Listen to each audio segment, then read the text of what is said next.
Bismillahirrahmanirrahim. Today's my topic is mechanical considerations during maxillary lateral incisor agenesis with space closure.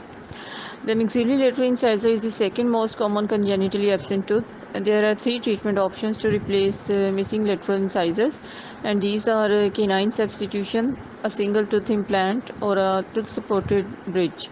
Available evidence indicates that proper orthodontic space closure is well accepted by patient, does not produce a major risk for TMJ, and from a periodontal standpoint is safer than prosthetic replacement. It has to be stated, however, that even if space closure treatment results are very well accepted by the patient and parents and acceptable from a functional standpoint, the simple substitution of the missing lateral incisor with the canine is not sufficient for today's high aesthetic standards. The reasons for these are several. For example, the gingival margins frequently became unnatural. The borders are too high apically on canines moved to replace the lateral incisors and too short on the first premolars moved in the place of the canines. Second is canines are generally more yellow than lateral incisor. Third is the canine is sometimes too large. This may make it impossible to grind it to the proper size of a lateral incisor and achieve good balance with the adjacent teeth. Fourth is the closed spaces may reopen in some patients. The specific goals of orthodontic finishing phase are on posterior teeth, stable occlusion with no prematurities and no centric occlusion centric relation discrepancy, class 1 or class 2 molar occlusal relationship depending on the need for extraction in the lower arch. These are all for the posterior teeth. And now for the anterior teeth, alignment of the incisor edges of the central incisors with the cusp of the canines and the buccal cusp of the restored first premolars, that is the new canines. Ideal frontal exposure compared to the lateral incisor width, the central incisor should be about 160% and the canine 70%.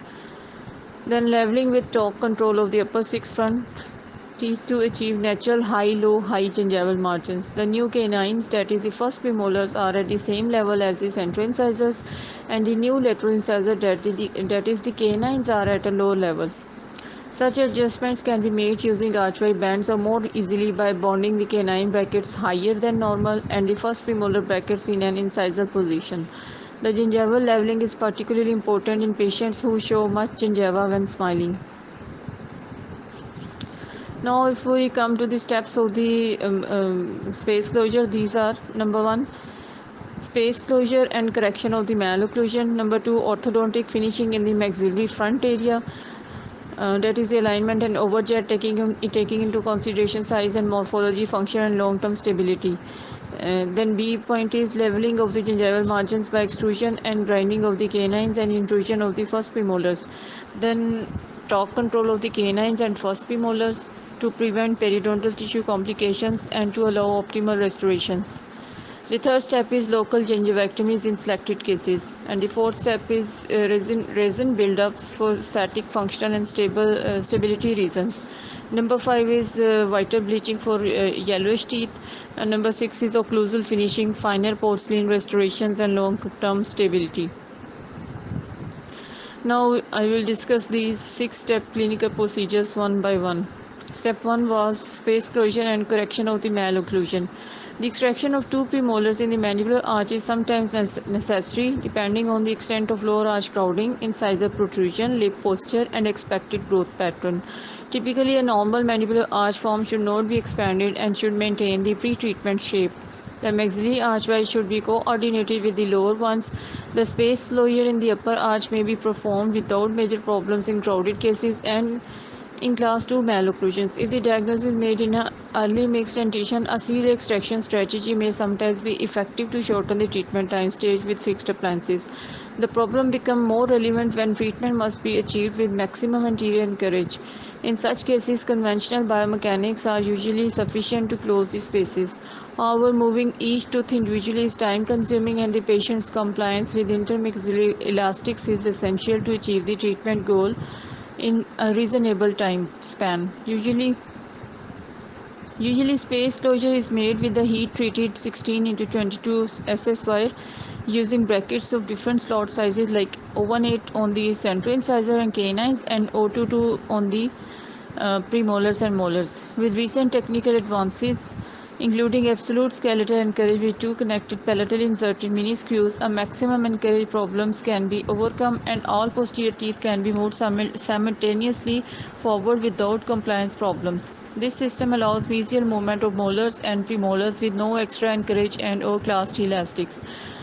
The mesial movement of the first premolar may be complicated in the presence of two divergent roots. It may be indicated to slightly rotate such premolars to prevent the buccal root from moving into the cortical plate, which would slow down the movement and potentially produce a risk for periodontal tissue breakdown. Furthermore, the curve of speech should be flattened to allow proper orthodontic finishing. Fixed appliances are necessary in the mandibular arch, at least in the final stages of treatment. A correct cusp to fossa relationship should be achieved on the upper second premolars together with a solid stable occlusion with no notable COCR discrepancies. Sometimes slight selective grindings are necessary. Another possible alternative treatment plan for agenesis patients who show much gingiva when smiling is to close the spaces anteriorly and open up space for a third premolar in the posterior areas. These are all the points of the space closure. Now the step 2 is the orthodontic finishing in the maxillary anterior region. First point was alignment of the six maxillary front teeth. To achieve an optimal alignment, some adjustment bends must be made on the maxillary archways. An offset bend is necessary between the central incisors and the mesially moved canines, while inset bends may be needed mesially and distally to the first premolars. Mesodistal enamel reduction of the canines may be necessary to make them more similar in width to a lateral incisor. Minor diastemas may be left mesially and or distally to the first premolar and restored to proper canine shape later. The zenith, that is the most apical point of the gingival tissue, should be distal to the long axis of the central incisors and canines but should coincide with the long axis of the lateral incisors. The overjet relationship is usually ideal on the new lateral incisors, that is the canines ground on the palatal surface, while it may be 1 to 3 mm on well aligned central incisors. Now comes to the extrusion of the canines and intrusion of the first premolars to achieve ideal levels of the gingival margins. That is the most important. Canines that replace lateral incisors must be extruded to move the gingival margins 1 to 2 mm below those of the central incisors. During extrusion, the canine needs to be ground not only on the cusp but also on the palatal surface in order to provide a good occlusion. To avoid abrasion of the lower lateral incisors due to contact with the thick palatal surface of the canine's palatal surface can be reduced or an artificial canine protection can be developed through a composite buildup on the first premolars. The gingival contour also must be considered in cases of canine substitution. First premolars should be intruded until the cemento-enamel junction is close to the level of the central incisor but at a higher level than the new lateral incisors. Extrusion and intrusion will move the periodontal supporting tissues together with the tooth. Intrusion will move the gingival margins about 70 to 80% of the tooth movement and a small pseudo pocket may appear. Extrusion may move the gingival margin down 80% of the tooth movement. The vertical movement not only produces changes in the soft tissues but may also produce uneven bone peaks. These are not true vertical defects and the patient can brush and floss effectively. During retention, often the alveolar bone and the bone peaks remodel while the gingival margins remain unchanged. The starting point in planning the amount of extrusion and intrusion is the position of the maxillary central incisor edge relative to the upper lip at rest and when smiling. The position of the maxillary incisor edge with resting lips correlates with their display and can be acceptable or unacceptable depending on age. It is important to prevent central incisor intrusion as a side effect in the leveling stage and to maintain a good vertical exposure. The vertical position of the central incisor brackets is decided on with the goal of having 4 to 5 mm incisor show with relaxed lip in young patients and having 2 to 3 mm gingival exposed on full smiling at the end of treatment.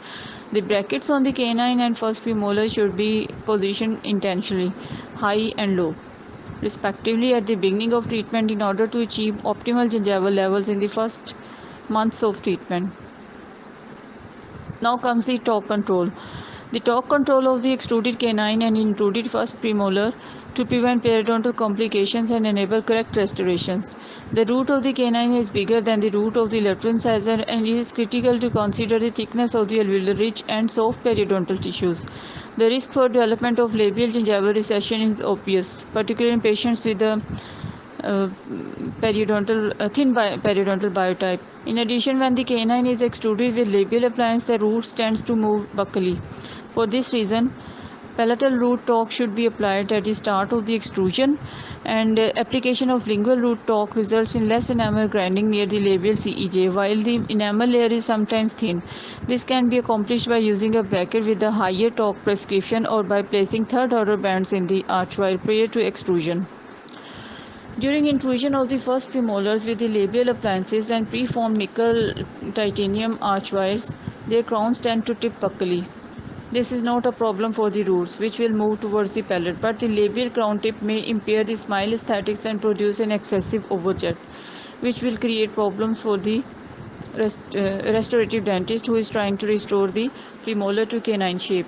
To avoid the buccal tip of the premolar during intrusion, the upper stainless steel, that is 16-22-inch archway, must be shaped straight in the segment, and sometimes an inset bend is needed mesial to the second premolar and distal to the canine. To check the proper torque and angulation of the roots, a cone beam computed tomography examination is useful after the space closure in the finishing stages of the treatment. Now comes the third step, that is the gingivectomy. In selected cases, localized gingivectomies are required to level the gingival margins, while rare in adult patients, surgery is sometimes necessary in growing patients to modify hypertrophic gingiva due to poor oral hygiene or allergies, and or to correct negative aspect of altered passive eruption. A gingivectomy involving the marginal gingiva should be done post-treatment after repeated sessions of professional oral hygiene instructions. The excision must be wide, since up to half of the excised tissue will regenerate. Even if the excision is extended into the alveolar mucosa, the coronal part of the regenerated gingiva will still be keratinized. When the gingiva is swollen or hypertrophic during orthodontic treatment, it may be difficult to probe the CEJ and plan the amount of intrusion and extrusion needed for individualized teeth. It may be even more problematic if the teeth are abraded and have lost their anatomic integrity.